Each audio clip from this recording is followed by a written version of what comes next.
there is one major mistake that I see so many accounts make that hold them back. Today, I want to talk about it. Hello everybody, I'm Roadblock and this is a Raid Shadow Legends video, and today we are talking about speed in Raid Shadow Legends. So, we need greasy, fast speed. Speed is one of the most important areas of the game, I would say.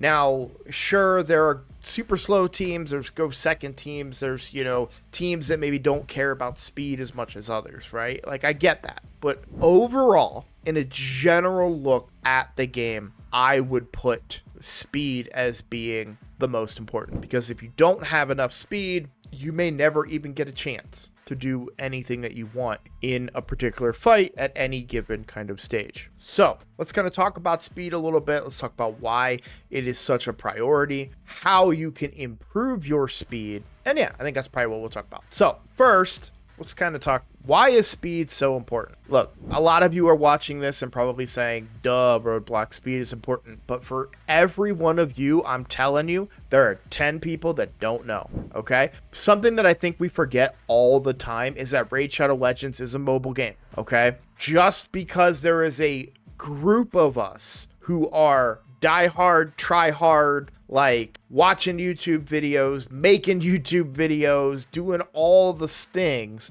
it doesn't mean that somebody didn't just see a Raid Shadow Legends ad, downloaded it on their phone, and are playing it while they poop. I mean, that's just the reality.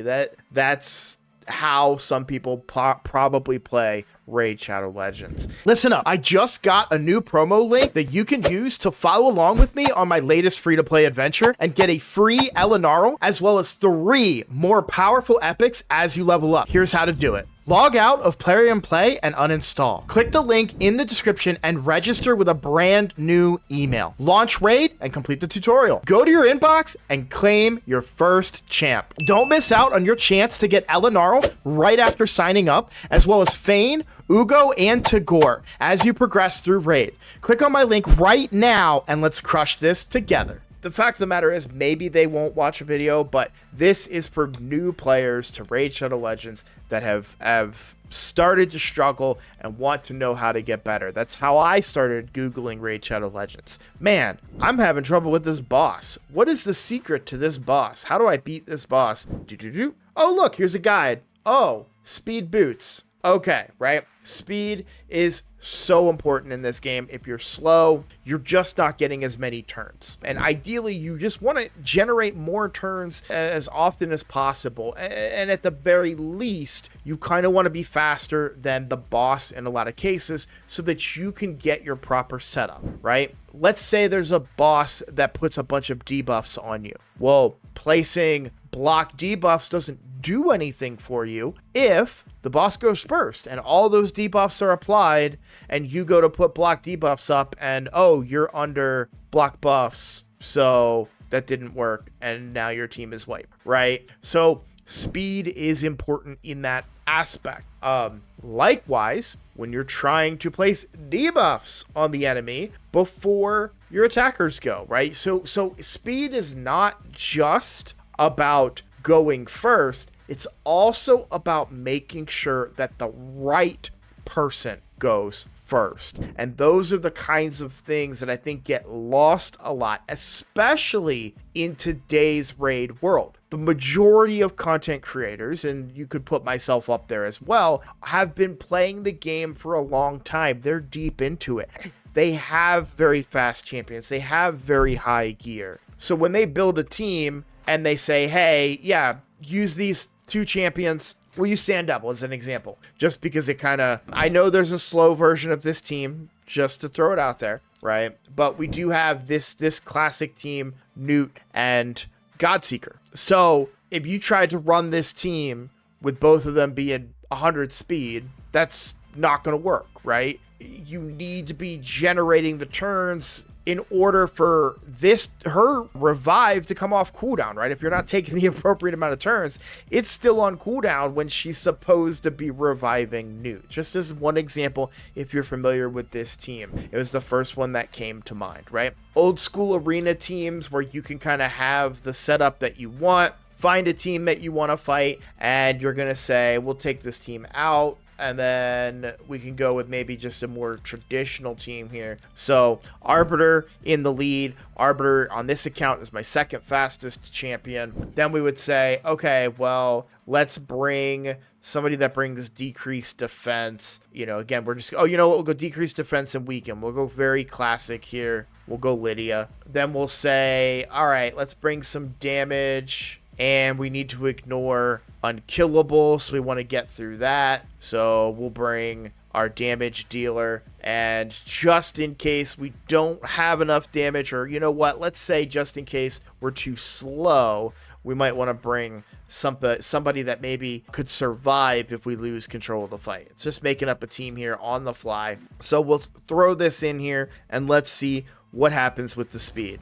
All right, I get to go first. So you can see I'm now in control of this, right? I'm going to get to place these debuffs that I want to place to maximize my damage. I'll get to use the abilities that I want to use because they won't be on cooldown or lockout. Which one ignores unkillable? It's in her second form, right?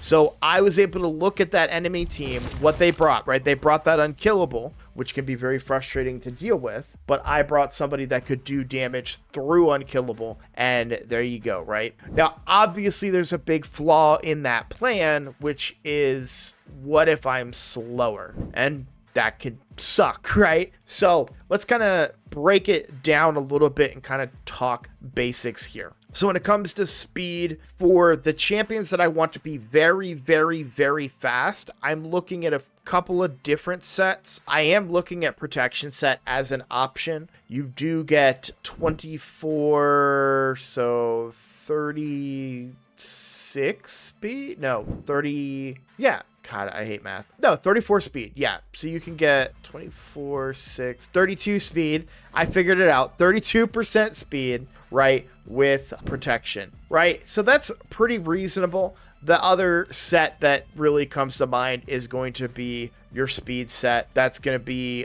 12, 12, and 12. So 36. So that would be faster, and then you could get more speed from your accessories as well, especially when you start mixing in other sets that in the accessories that can get you those speeds. Now, one great tool to use is the Hell Hades optimizer if you're just looking to figure out, hey, how do I go as fast as possible? It may not always be a speed set in those slots. It may be something that has triple roll speeds that would actually be faster than if I put speed gear in these two slots here, and then I managed to get the 5-piece speed out of the protection accessories, and that turns out to be my second fastest speed. So for Arbiter, it's all speed, and I kind of want to talk about why for Arbiter just real quick for those of you that may not know. She's a free champion that you get her pretty early if you're playing the game consistently and just focus on missions, right? Because getting Arbiter changes the entire course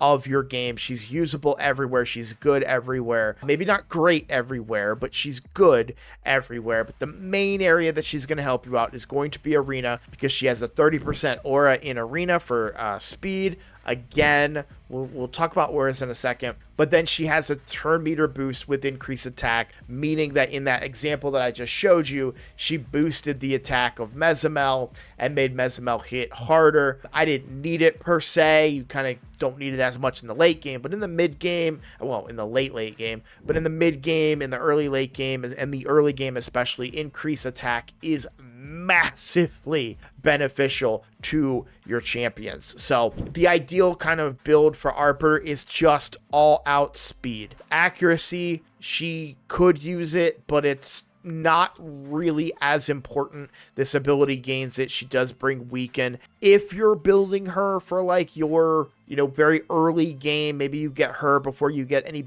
other better supports and she's your weaken champion, okay, she might need a little bit of accuracy, but to be honest, the accuracy requirements for OG Demon Lord Clan Boss are still pretty low, so you might be able to get away with them. But speed is the key. Triple speed roll, double speed roll on a speed set, speed boots in a speed set with the speed enhance. So you guys kind of get the idea, right? So you're looking for speed wherever you can get it. Now, my Arbiter is only 366 speed, and I say only. There are some of you watching this video right now that go, only?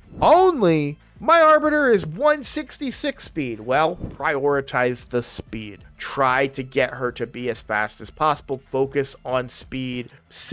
Focus on speed on the individual items. Do what you need to do to make her faster. It will help you out. Then there are going to be situations where you're going to be trying to get as much speed on a champion while also having enough accuracy to find success in different areas of the game. My favorite champion, not favorite champion overall, but my favorite champion that I have built on the account is Bolent Freewalker. And I say that because most people sleep on this guy. He is built very, very fast with a good amount of accuracy, but because his kit is so special, he does ignore 50% of resistance, meaning that my accuracy requirement doesn't have to be that high, so I am able to put him at 371 speed, even faster than my Arbiter, who's my second fastest, at 366. Now, he doesn't have quite as good of an aura for Arena with only 24%, but still quite good in an all-beast team. I love this guy, and speed is really the key for that team. So let's go ahead and kind of demonstrate what he can do in a high speed. And this is going to be interesting because we actually will technically lose the speed battle, but I can find them. So we've got our beast team here. So that he's going to go first, but still not enough. I'll slow it down here. So we're going to go ahead, and now we have control, right? All of them are stunned. So now we get to do what we want to do. He also is my decreased defense champion, which landed on 3 out of 4. Then we're going to go ahead and place the bombs. Now, I run bombs in this just in case you run into Stone Skin. Bombs are going to be good. And then we just nuke everybody down, right? So, as you can see, speed there allowed me to take control, even though they had Hegemon, which is just flat out faster than me because he gets to go first every time. But he wasn't able to land that lockout on my most important champion, so we were able to take control and still win that fight, right? But imagine if he did take control of that. Oh man, that would have been really rough for me. So would have probably ruined and made me look stupid on this video. But yeah, at the end of the day, speed helps you out so much. But, well, Roadblock, I don't like PvP. You know, I don't need fast speeds for what I'm doing, but you do. You want to take multiple turns. That is the key. That's why for things like Chimera, you want to bring a decreased speed champion to slow Chimera down, and you want to bring increased speed champion to speed you up as well, right? Like, that is kind of the name of the game, and that applies to Hydra as well. You can't slow the speed of Demon Lord, but if you could, we would all be screaming, yes, bring decreased speed as well. It's the same advantage that you're going to gain in so many different areas of the game. Certain bosses, you really benefit from that. Another great example of going first, I won't make you sit through the minute 37 of this fight, but being able to go first against Fire Knight allows you to take control of the fight and prevent yourself from having to deal with his attacks and some of the difficult situations that you can run into. Wave content. I see this all the time where people are like, Roadblock, I'm stuck on wave 108. I just can't get past it. Bring some speed, right? Maybe you have to change your approach. Arbiter is not going to be the solution here because of Torment, but you're going to want to make, that's where speed becomes valuable outside of just one champion. So what does that mean? Well, for your nukers, for your damage dealers, you still want speed there as well in some cases. There are going to be niche cases where it's like, yeah, you can run them a little bit slower. That's okay. That's not what we're talking about here today. This is a general early game concept of speed and how important speed is. Having a little bit of speed on your champions goes a long way to you being able to get those abilities out, even when they have something like Torment. Okay, I can't bring my Arbiter. I'm lazy. I don't want to move my gear around, so I will bring Elva, right? Elva brings increased speed and a cleanse, but she doesn't boost the turn meter, but she'll stop me from being frozen, right? So you can do that. And oh, by the way, speed aura in battle. Speed auras are so important. If you look at the majority of my teams, you'll usually see a speed aura being involved one way or the other. The best way to represent that would be looking at my Hydra teams. These are a work in progress, but you can kind of see any Hydra team that I'm working on, speed aura, speed aura, speed aura, speed aura, speed aura. That's not to say that you can't go with another aura. That's fine. There are situations that almost call for it sometimes. Early on in Raid Shadow Legends, I got away with for a very long time with a decreased defense aura being my main aura, and I just was slower and I took hits. The defense helped me afford to take those hits, and my defense-based champions did more damage off of that aura. But eventually I got the gear collected and was able to go first, and then it's just so much faster. You have more control. You can make better decisions in your fight rather than being reactive. The other great benefit that people don't talk about enough about going fast is you go fast. You speed up your other areas of the game, right? You speed up your fights. Your arena battles are faster because you go first. So boom, boom, boom, you're done. Boom, boom, boom, you're done, right? It's so quick, so much faster than when you're running these back and forth. Oh man, I have this unkillable UDK. Haha. You can't beat me, but I'm sitting here for 5 minutes while I whittle you down, right? Those fast teams where you can churn out your 10 wins in 5 minutes is just so valuable, right? And don't sleep on that, guys. I see it all the time. So